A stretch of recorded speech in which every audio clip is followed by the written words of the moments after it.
20 मार्च 2009 की शांत शुक्रवार रात ऑस्ट्रेलिया के मेलबर्न एयरपोर्ट पर सब कुछ बिल्कुल स्थिर था। ठंडी हवा बह रही थी, आसमान बिना बादलों के साफ था और रनवे अपनी खामोशी में सोया हुआ लग रहा था। इसी शांति के बीच एमिरेट्स फ्लाइट 407 अपनी 14 घंटे लंबी दुबई की उड़ान के लिए तैयार खड़ी थी। इस उड़ान को पूरा करने के लिए लगभग 7000 किलोमीटर की दूरी तय करनी थी। अंदर 257 यात्री अपनी सीटों पर बैठ चुके थे और 18 क्रू मेंबर्स अंतिम तैयारियां पूरी कर रहे थे। इस यात्रा के लिए एमिरेट्स ने एयरबस A340 नाम का बड़ा 4 इंजन वाला विमान लगाया था। ये बहुत लंबी दूरी की उड़ानों के लिए बनाया गया है। इतनी लंबी यात्रा होने की वजह से इस फ्लाइट में सिर्फ 2 नहीं बल्कि 4 पायलट थे। 2 पायलट टेक ऑफ और लैंडिंग संभालते और बाकी 2 बीच रास्ते में कंट्रोल लेते ताकि मुख्य पायलट थोड़ा आराम कर सकें। एमिरेट्स का नियम है कि राहत देने वाले पायलट यानी रिलीफ क्रू सिर्फ उड़ान के बीच में ही नहीं बल्कि टेक ऑफ और लैंडिंग से पहले भी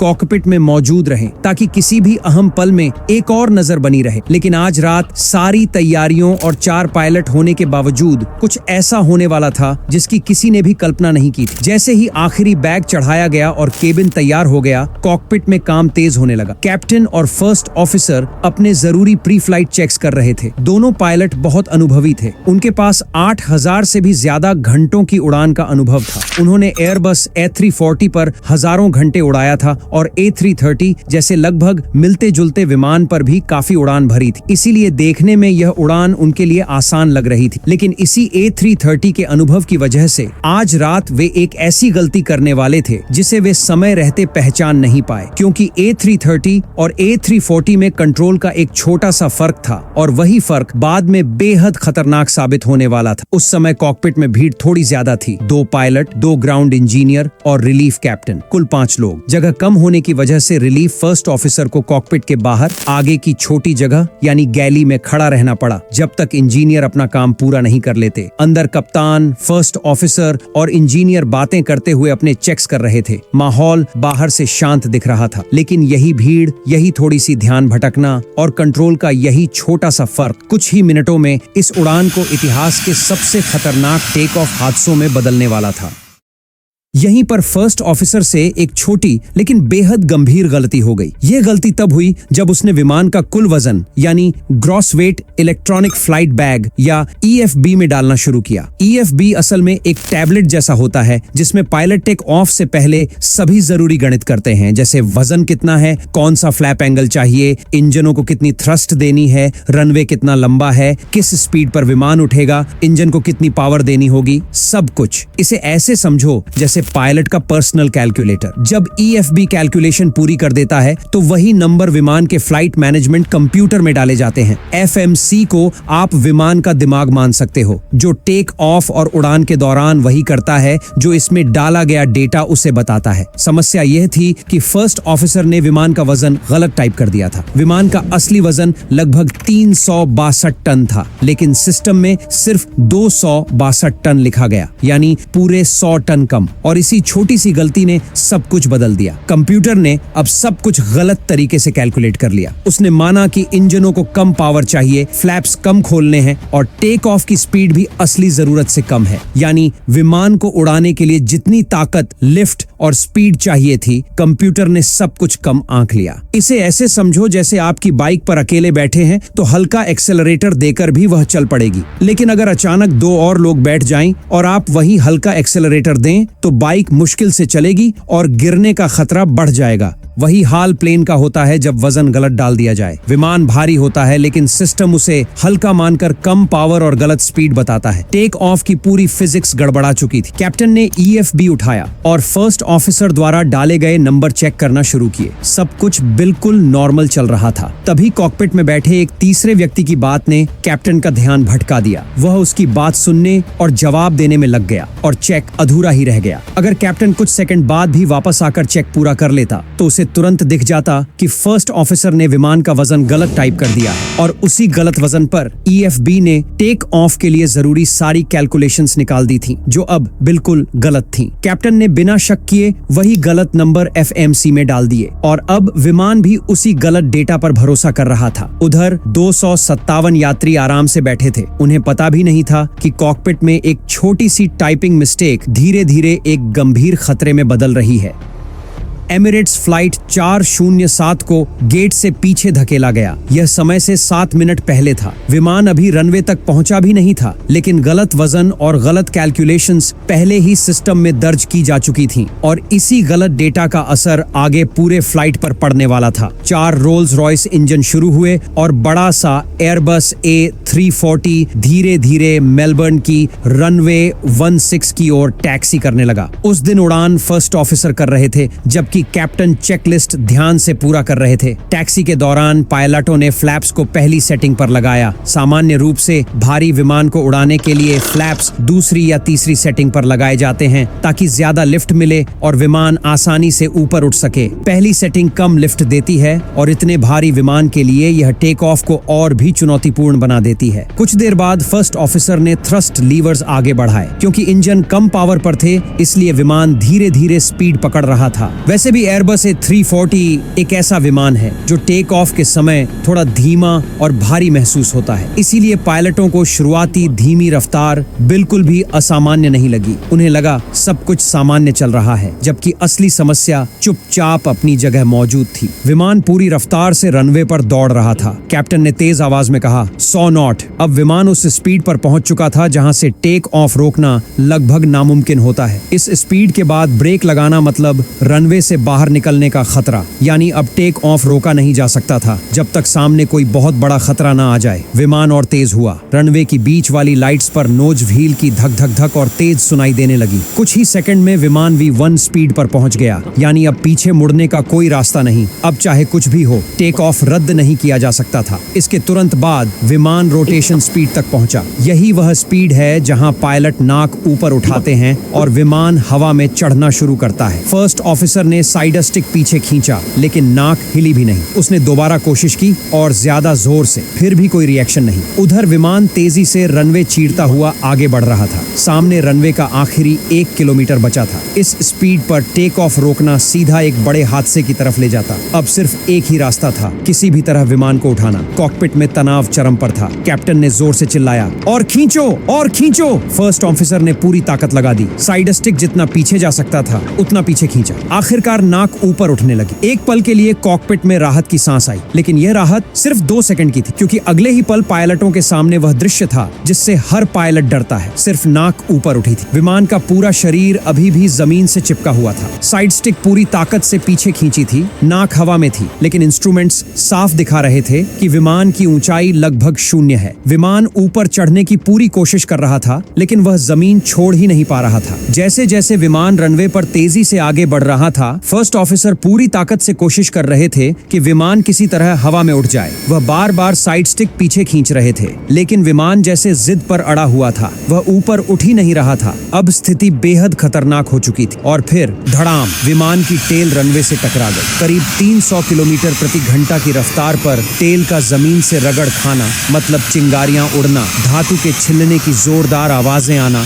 और अंदर बैठे यात्रियों तक जलती हुई मेटल और इंसुलेशन की तेज कड़वी बदबू पहुंच जाना। कुछ ही पलों में केबिन लाल और डरावनी इमरजेंसी रोशनी से भर गया। टक्कर इतनी तेज थी कि फ्लाइट डेटा रिकॉर्डर यानी ब्लैक बॉक्स अपनी जगह से उखड़कर फ्यूजलाज की दीवार से जा टकराया। विमान का पिछला हिस्सा साफ साफ भारी नुकसान झेल चुका था, लेकिन डर यहीं खत्म नहीं हुआ। विमान अभी भी दौड़ रहा था और रनवे लगभग खत्म हो चुका था। अगर विमान ने अभी भी उड़ान नहीं भरी तो वह सीधे बाहर की गहरी ढलान में जा गिरता। कोई मौका नहीं, कोई वापसी नहीं। ये देखते ही कैप्टन ने थ्रॉटल को एक झटके में मैक्स पावर तक धकेल दिया। ये आखिरी दांव था, एक अब या कभी नहीं वाला पल। 300 लोगों की जान सिर्फ कुछ सेकंड पर टिकी हुई थी। विमान लगभग करीब 300 किलोमीटर प्रति घंटा की रफ्तार से रनवे के आखिरी छोर को पार कर गया। टेल कीचड़ पर घिसट रही थी और फिर आखिरकार मुख्य पहिए जमीन से ऊपर उठे। 1 सेकंड बाद टेल भी ऊपर आई और भारी भरकम विमान डगमगाता हुआ आसमान की ओर चढ़ने लगा। विमान ऊपर तो जा रहा था, लेकिन बहुत ही कमजोर चढ़ाई के साथ, जैसे किसी भी पल ताकत खत्म होकर वापस जमीन पर गिर जाएगा। ऊपर चढ़ते ही हालात और बिगड़ गए। विमान की टेल लोकलाइजर एंटीना से टकरा गई, जिससे पीछे का हिस्सा और ज्यादा फट गया। उसके बाद विमान एक रनवे लाइट के ऊपर से गुजरते हुए उसे भी तोड़ गया। फर्स्ट ऑफिसर किसी तरह विमान को हवा में टिकाए हुए था, बस इस डर में कि विमान दोबारा नीचे गिरकर क्रैश न हो जाए। तभी कॉकपिट की स्क्रीन पर एक तेज वार्निंग चमकी। Tail strike. उधर एटीसी ने भी रनवे पर टेल से उठती चिंगारियां देख ली थीं। उन्होंने तुरंत रेडियो पर पायलटों को बताया कि नीचे क्या हुआ था।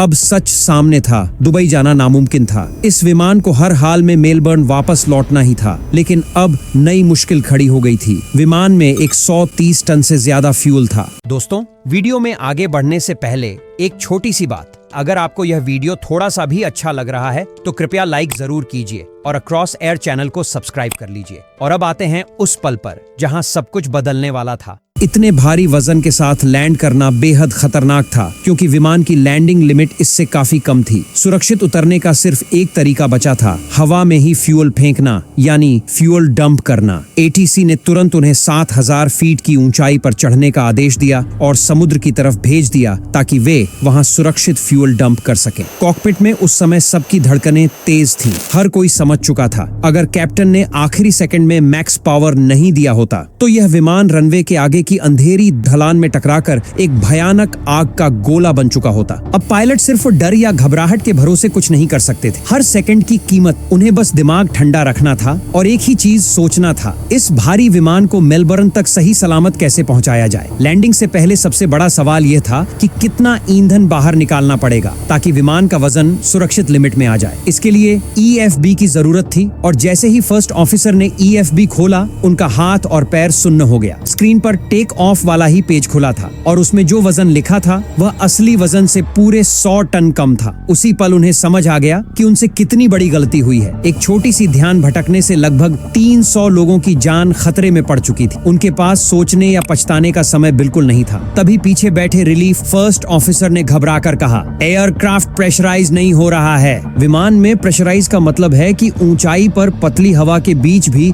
अंदर की हवा का दबाव बनाए रखना, ताकि लोग आराम से सांस ले सके। लेकिन टेल घिसने से फ्यूजलाज में दरारें पड़ गई थी, जिससे हवा लगातार बाहर निकल रही थी। इसलिए विमान के अंदर दबाव बन ही नहीं पा रहा था। मतलब अब ऊंचाई पर उड़ना बेहद खतरनाक था और उन्हें तुरंत मेलबर्न लौटना ही था। कैप्टन ने रेडियो उठाया और बोला, pan pan pan pan pan pan. यह एक तरह का आपातकालीन अलर्ट होता है। इसका मतलब होता है कि विमान किसी परेशानी में है और उसे तुरंत मदद और प्राथमिकता चाहिए। लेकिन स्थिति अभी मेड़े जितनी गंभीर नहीं है। आसान भाषा में कहें तो इसका मतलब होता है हमारी हालत ठीक नहीं है, बाकी सभी प्लेन रुके रहें और हमें रास्ता दिया जाए। मेलबर्न एटीसी ने तुरंत फ्लाइट 407 को सबसे ऊपर प्राथमिकता दे दी, यानी बाकी सभी विमानों को रुकना पड़ा और रनवे पर ग्राउंड टीमें तैयार हो गईं, ताकि जैसे ही विमान उतरे उसके नुकसान की तुरंत जांच हो सके। इस समय हर सेकंड की कीमत थी। हर पायलट का ध्यान सिर्फ एक ही चीज पर था, विमान को सुरक्षित रूप से जमीन पर लाना। कोई गलती या देरी यहाँ गंभीर हादसे में बदल सकती थी। कुछ ही देर में पायलट्स एक ऐसी चीज देखने वाले थे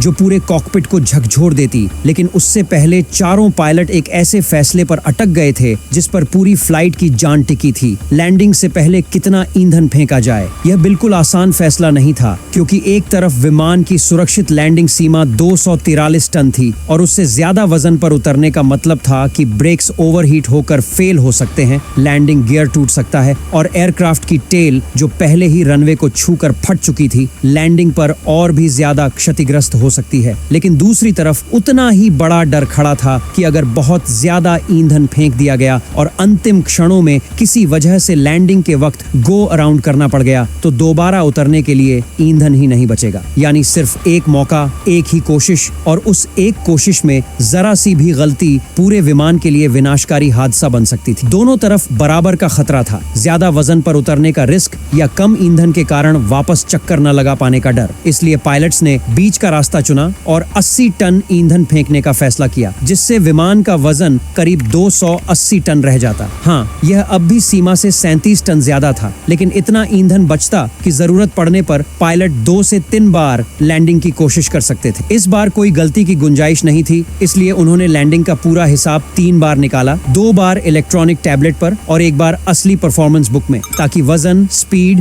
और रनवे की जरूरत में एक भी गड़बड़ी न रह जाए। लेकिन पायलट्स के दिमाग में एक ही सवाल घूम रहा था कि टेक ऑफ से पहले इतनी बड़ी गलती किसी की नजर में आई क्यों नहीं। इस सारी गड़बड़ी की जड़ स्टेराइल कॉकपिट रूल का टूटना था। यह नियम साफ कहता है कि किसी भी महत्वपूर्ण समय पर कॉकपिट में सिर्फ काम की बातें हों, कोई शोर, कोई बातचीत, कोई भी ऐसी चीज नहीं जो पायलट का ध्यान भटकाए। लेकिन उस दिन गेट पर उलटा माहौल था। लोग अंदर बाहर जा रहे थे, अनाउंसमेंट्स बज रही थीं, हल्की हल्की बातें चल रही थीं। यही छोटी छोटी डिस्ट्रैक्शंस उस 100 टन की बड़ी गलती को सबकी नजर से छुपा गईं और आगे चलकर यही चूक पूरी उड़ान के लिए खतरा बन गई। ऊपर से रिलीफ पायलट्स की मदद भी ठीक से नहीं मिल पाई। नॉर्मली रिलीफ कैप्टन दूसरे टैबलेट पर टेक ऑफ के नंबर दोबारा चेक करता है, लेकिन कॉकपिट इतना भरा था कि वह अपना टैबलेट निकाल ही नहीं पाया, क्योंकि 2 ग्राउंड इंजीनियर्स अंदर खड़े थे। रिलीफ फर्स्ट ऑफिसर भी ज्यादातर बाहर ही था और गैली में इंतजार कर रहा था। इतनी भीड़ में प्री फ्लाइट चेक ठीक से हो ही नहीं सका।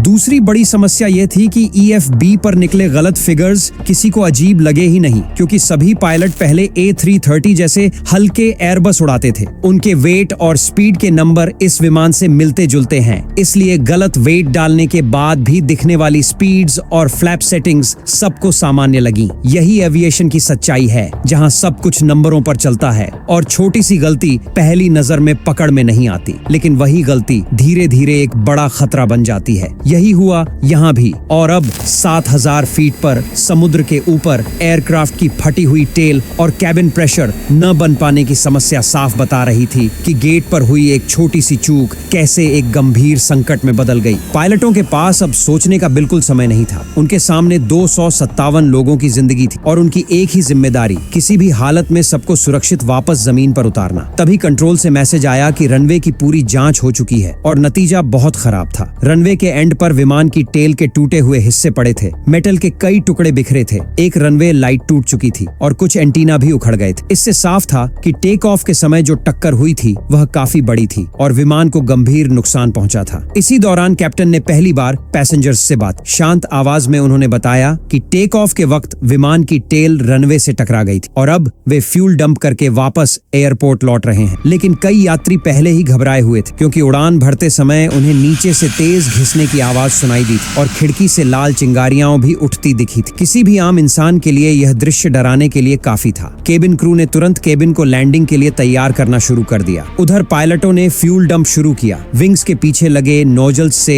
हर मिनट लगभग 2.5 टन फ्यूल बाहर निकल रहा था। कैप्टन विमान को मेलबर्न के पास ही घुमाते रहे, ताकि अगर अचानक कुछ भी खराब हो जाए तो वे तुरंत वापस उतर सके। कॉकपिट की स्क्रीन पर बस एक वार्निंग दिख रही थी कि कुछ गड़बड़ है, लेकिन असल नुकसान कितना बड़ा था यह अभी भी किसी को नहीं पता था। यही वजह थी कि कैप्टन ने केबिन क्रू से और जानकारी लेना जरूरी समझा। उन्होंने लीड फ्लाइट अटेंडेंट को कॉकपिट में बुलाया और पूछा कि टेक ऑफ के समय उन्हें क्या दिखा, आवाज कैसी थी और टेल सेक्शन की हालत उन्हें कैसे लग रही थी। इस समय यही जानकारी उनके लिए सबसे ज्यादा अहम थी। कुछ देर के लिए लगा कि हालात अब धीरे धीरे नियंत्रण में आ रहे हैं। रात 11 बजे फ्यूल डंप खत्म हुआ और विमान मेलबर्न की तरफ उतरने लगा। लेकिन जैसे ही विमान नीचे आया, अचानक पीछे से एक अजीब सी गड़गड़ाहट की आवाज सुनाई दी। पायलट उस आवाज को समझ पाते उससे पहले ही कॉकपिट का फोन बज उठा। पीछे से फ्लाइट अटेंडेंट की घबराई हुई आवाज आई, सर पीछे धुआं दिख रहा है और उसकी स्मेल भी आ रही है। अब हालात सच में खतरनाक मोड़ पर पहुंच गए थे। अब हर सेकंड दौड़ रहा था और पायलटों को बिना रुके तुरंत कार्रवाई करनी थी। पीछे से आग और धुएं की खबर आ चुकी थी और अगर सच में आग लगी थी तो उनके पास 20 मिनट भी नहीं थे। इससे पहले कि हालात खराब हों, फर्स्ट ऑफिसर ने तुरंत टॉवर को बताया, हम तुरंत वापस लौट रहे हैं। अब रनवे चुनने का मौका भी नहीं था। हवा भले ही रनवे 16 के लिए सही हो, लेकिन वहां पहुंचने में देर होती और इस वक्त देर का मतलब था जान का सीधा खतरा। इसलिए पायलटों ने बिना समय गंवाए सामने दिख रहे रनवे 34 पर उतरने का फैसला किया। लेकिन मुश्किलें यहीं खत्म नहीं थी। विमान ओवरवेट था, टेक ऑफ के समय उसकी टेल फट चुकी थी और ऊपर से तेज टेलविंड थी, जिसका मतलब था कि लैंडिंग के वक्त स्पीड और भी ज्यादा होगी। फिर भी उनके पास उतरने के अलावा कोई और रास्ता नहीं था। फर्स्ट ऑफिसर ने लीड फ्लाइट अटेंडेंट को साफ बताया, लैंडिंग के बाद हमें तुरंत इवैक्यूएशन करना पड़ सकता है, तैयार रहना। ये सुनते ही पूरे केबिन में खामोशी फैल गई, क्योंकि सब जानते थे आग की स्थिति में हर सेकंड या तो जान बचाता है या जान ले सकता है। इसी बीच टॉवर ने एयरपोर्ट की सारी फायर और रेस्क्यू यूनिट्स को रनवे पर भेज दिया। विडंबना यह थी कि यही वही विमान था जो 1 घंटे पहले टेक ऑफ पर ही मौत के बिल्कुल करीब पहुंच चुका था और अब लैंडिंग पर दूसरी बार वही वही खतरा सामने खड़ा था। पायलटों ने गियर नीचे किया, फ्लैप्स सेट किए और रनवे 34 की ओर एक तनाव भरी अप्रोच शुरू हुई। कैप्टन जानते थे कि जमीन छूते ही उसे ओवरवेट विमान को पूरी ताकत से रोकना होगा। उसके दिमाग में बस एक डर घूम रहा था, अगर ब्रेकिंग में थोड़ा भी चूक हुई तो विमान दोबारा रनवे से बाहर जा सकता है। रात 11:30 बजे फ्लाइट 407 रनवे 34 की लाइट्स के ऊपर पहुंचा, उसी रनवे की जिसकी एक लाइट उन्होंने टेक ऑफ के समय तोड़ दी थी, और अगले ही पल विमान जोरदार झटके के साथ जमीन पर बैठ गया। कैप्टन ने पूरी ताकत से ब्रेक दबाए, इंजन को रिवर्स में धकेला। विमान रुकने के लिए लड़ रहा था, लेकिन पहले कुछ सेकंडों में स्पीड कम होने की जगह बढ़ती हुई दिखी। फर्स्ट ऑफिसर बार बार कह रहे थे, स्पीड ज्यादा है, स्पीड कम नहीं हो रही, और कॉकपिट में तनाव अब अपनी सबसे खतरनाक हद तक पहुंच चुका था। कुछ बेहद डरावने पलों के बाद आखिरकार विशाल विमान रनवे के बिल्कुल आखिरी सिरे पर आकर रुक गया। सबसे बड़ी राहत की बात यह थी कि रेस्क्यू टीमों ने तुरंत पुष्टि कर दी कि विमान में कहीं भी आग नहीं लगी थी। सभी 257 यात्री और 18 क्रू सदस्य सुरक्षित थे। यह किसी चमत्कार से कम नहीं था, क्योंकि कुछ ही मिनट पहले हालात पूरी तरह हाथ से निकल चुके थे। उस रात जब पायलट और केबिन क्रू मेलबर्न के होटल पहुंचे तो एक और झटका उनका इंतजार कर रहा था। एमिरेट्स की ओर से सभी को तुरंत फोन किया गया और सख्त निर्देश दिए गए कि वे अपने परिवार या किसी भी करीबी से संपर्क न करें। यहाँ तक कहा गया कि उनके मोबाइल और होटल के रूम फोन पर भी नजर रखी जाएगी। कंपनी नहीं चाहती थी कि इस घटना की कोई भी जानकारी बाहर जाए। कुछ दिन बाद जब सभी दुबई लौटे तो एयरलाइन ने पायलटों को नौकरी से हटा दिया। फ्लाइट 407 के बाद उड़ान सुरक्षा में बड़े बदलाव किए गए। नए सिस्टम अब गलत टेक ऑफ डेटा पर तुरंत चेतावनी देते हैं, और कई एयरलाइनों में 2 पायलट अलग अलग गणना करते हैं ताकि गलती पकड़ी जा सके। इन्हीं सुधारों की वजह से आज ऐसा हादसा दोबारा होने की संभावना बहुत कम है। अगर इस वीडियो ने आपको सोचने पर मजबूर कर दिया तो आपको ब्रिटिश एयरवेज फ्लाइट 870 की कहानी जरूर देखनी चाहिए, जब लंदन के ऊपर खतरा मंडराने लगा। पूरा वीडियो देखने के लिए यहां पर क्लिक करें और मैं आपको 1 सेकंड बाद वहीं मिलूंगा।